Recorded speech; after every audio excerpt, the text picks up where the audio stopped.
मोहतरम बुजुर्गों, दोस्तों, जैसा कि हम लोग पिछले हफ्ता सुन चुके हैं कि वक्फ तरमीमी बिल जो है दोनों सदनों से हुकूमत ने पास करवा लिया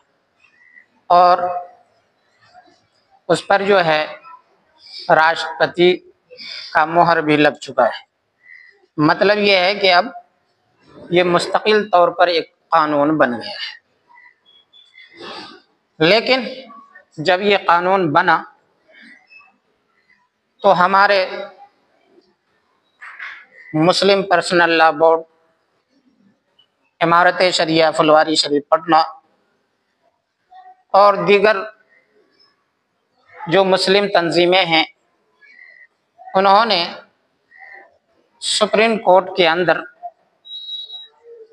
इस बिल के खिलाफ मुकदमा दायर की कि ये जो बिल लाया गया है, कानून बनाया गया है, ये यकीनन मुसलमानों के साथ बहुत बड़ा जुल्म, नाइंसाफ़ी और मुसलमानों के हुकूक छीनने के मुरादिफ। इसलिए इस पर गौर किया जाए और ये जो सरकार कानून लेकर के आई है, इसके अंदर गौर व फिक्र करके कोई ऐसा लाया अमल तैयार किया जाए, कोई ऐसा तरमीम और बदलाव किया जाए जिसकी वजह से मुसलमानों के जो हुकूक हैं,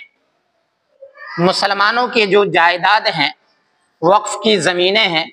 मसाजिद हैं, मदारिस हैं, मकातिब हैं, खानकाहें हैं, मज़ारात हैं और इसी तरीक़े से आम्मतुल मुस्लिमीन के फ़वाइद के लिए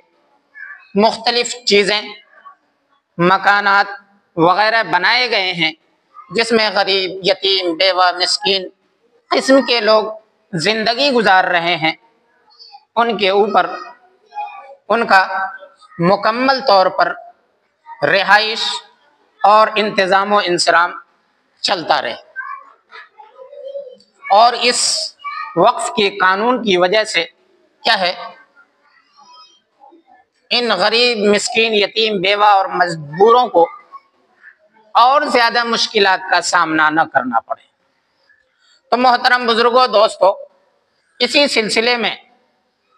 हम और आप अगर खबर सुने होंगे तो आपको मिला होगा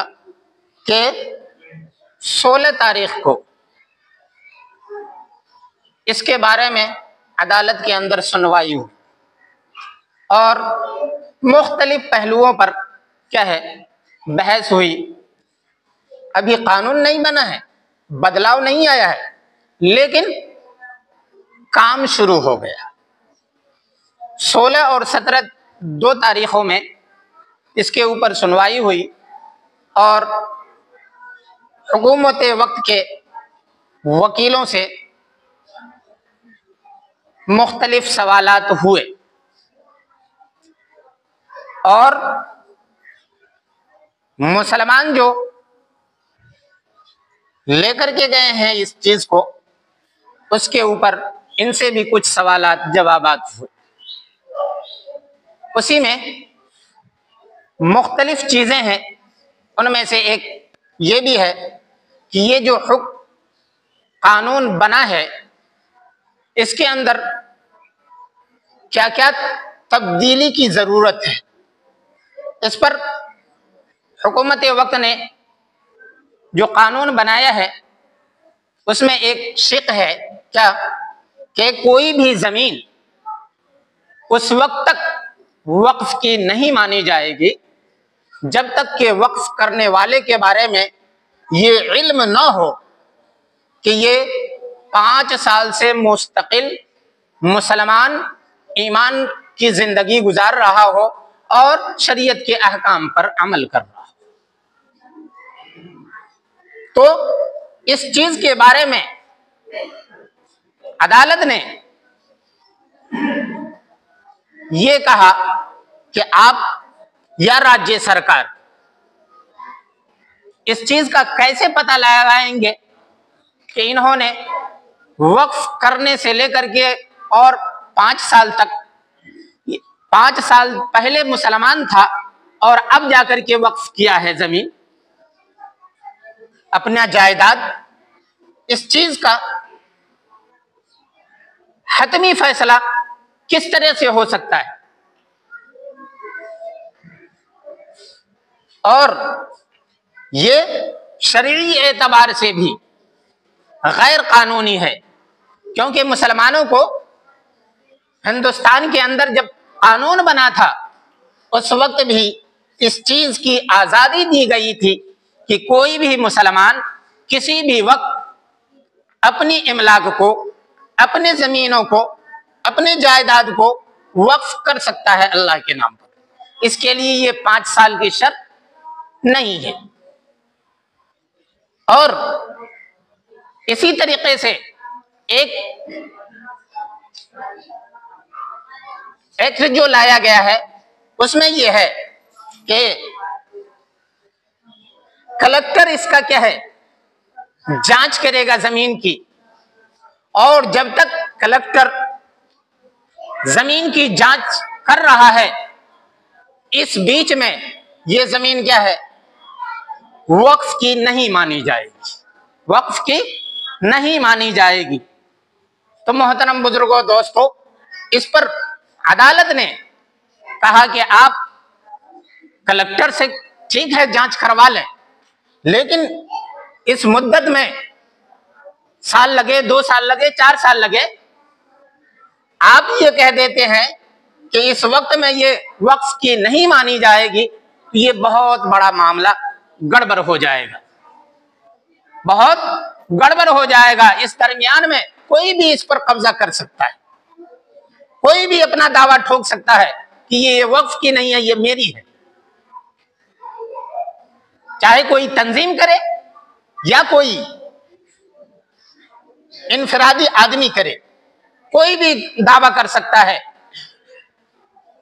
और वक्फ की जमीनें जो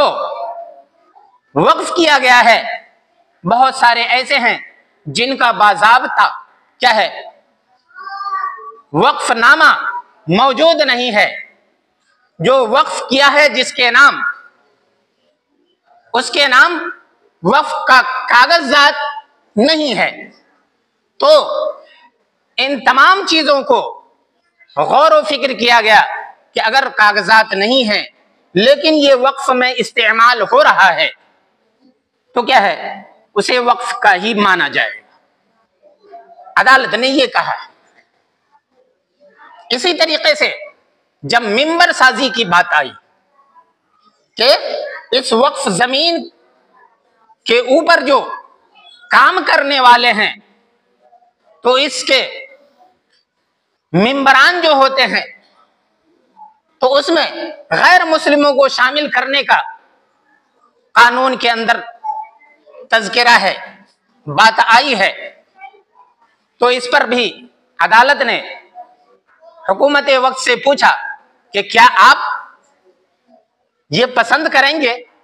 कि आपके जो हिंदू मजहब हैं उनके यहां भी बहुत सारी वक्फ की जमीनें हैं जिस पर मंदिर बनी हुई है और मुख्तलिफ चीजें बनी हुई है, तो उसके अंदर भी आप ये चाहेंगे कि कोई मुस्लिम उस वक्फ की जमीन में मिंबर एक्ट के तहत शामिल हो? ये चीज अगर आप नहीं चाहते हैं, और नहीं चाहते, कोई भी नहीं चाहेगा कि हमारे वक्फ इमलाक के अंदर कोई गैर आकर के शामिल हो और उसका हुक्म चले और वो जो फैसला ले उसी के मुताबिक हुक्म लागू हो जाए, तो मोहतरम बुजुर्गों, दोस्तों, इन्होंने भी, ईमान वालों ने भी जो जमीनें वक्फ की हैं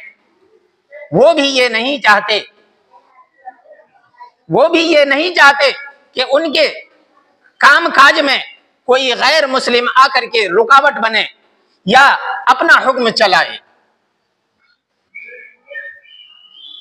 इसी तरीके से ये हुक्म जो है खिलाफ वर्जी है कानून के दफा 24, 25 और 26 के, जिसके अंदर 24 के अंदर ये कहा गया है कि किसी भी मजहब को आजादी के साथ अपनी जिंदगी मुल्क के अंदर गुजारने की और अपने कवानीन पर अमल करने की इजाजत देता है। इसी तरीके से 25 के अंदर भी कि मुस्लिम के जितने भी तंजीम हैं, जितने भी इबादत गाहें हैं, जितने भी मदारिस और मकातिब हैं, पढ़ने लिखने की जगह हैं, इसी तरह अस्पताल है, उसके अंदर भी बिल्कुल आजाद होना चाहिए, किसी तरह की रुकावटें नहीं आनी चाहिए। तो ये तमाम चीजों पर सुनवाई हो रही है। और जब अभी अदालत की तरफ से ये फैसला नहीं दिया गया है कि ये तमाम बातें जो शिकायत आई हैं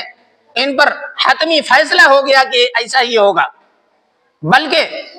हुकूमत वक्त से मुख्तलिफ पहलुओं पर मुतालबा किया गया है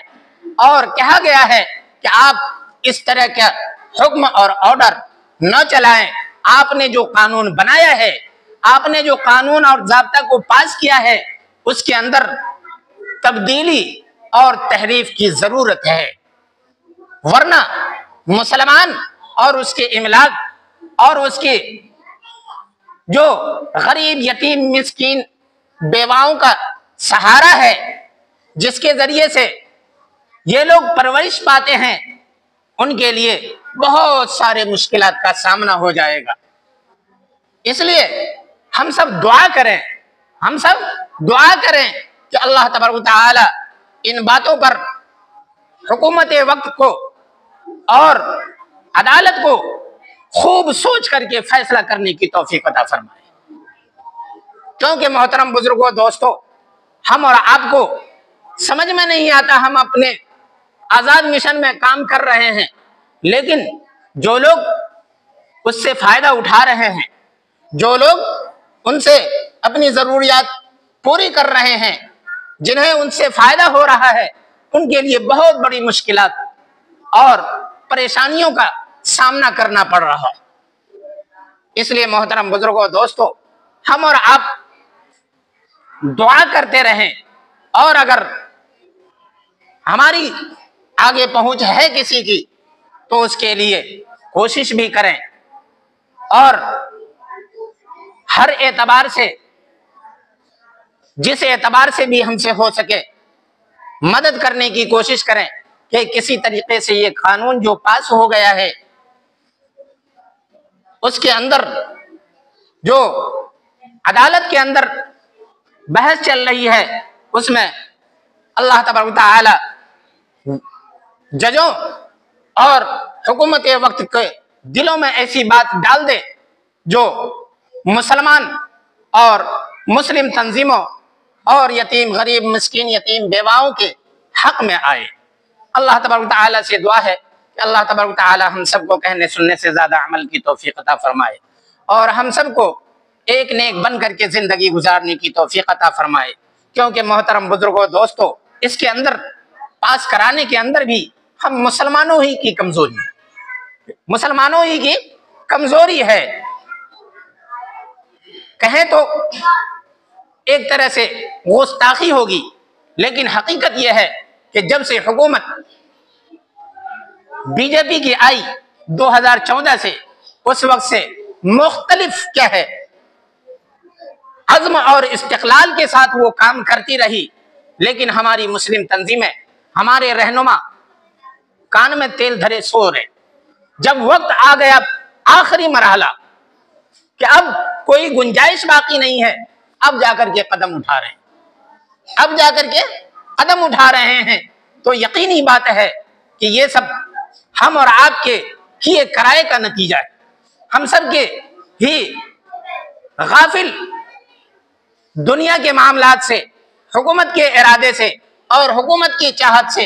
बिल्कुल गफलत में पड़ करके और पड़े रहने की वजह से, और जब वक्त आ गया कि अब इसे कोई पास कराने से रोक नहीं सकता है, अब जाकर के हम कदम उठाए हैं, हम झंडा लेकर के जुलूस कर रहे हैं, इजलास बुला रहे हैं, मीटिंगें कर रहे हैं और मुख्तलिफ मशवरे कर रहे हैं और पटिशन दे रहे हैं अदालतों के अंदर। इसलिए मोहतरम बुजुर्गों, दोस्तों, वक्त आने से पहले पहले जब तक तैयारी नहीं की जाती है ना, तो यकीनन उसके अंदर वक्त आने पर, जब तैयारी का असल वक्त था उस वक्त को गुजार दिए, और जब आयन वक्त आया है ना, अब जाकर के तैयार हो रहे हैं, तो तैयार होते होते मामला क्या हो जाता है, आगे बढ़ जाता है। इसलिए अल्लाह तबारक तआला से दुआ करें कि अल्लाह तबारक तआला हम सबको भी अपने जायदाद,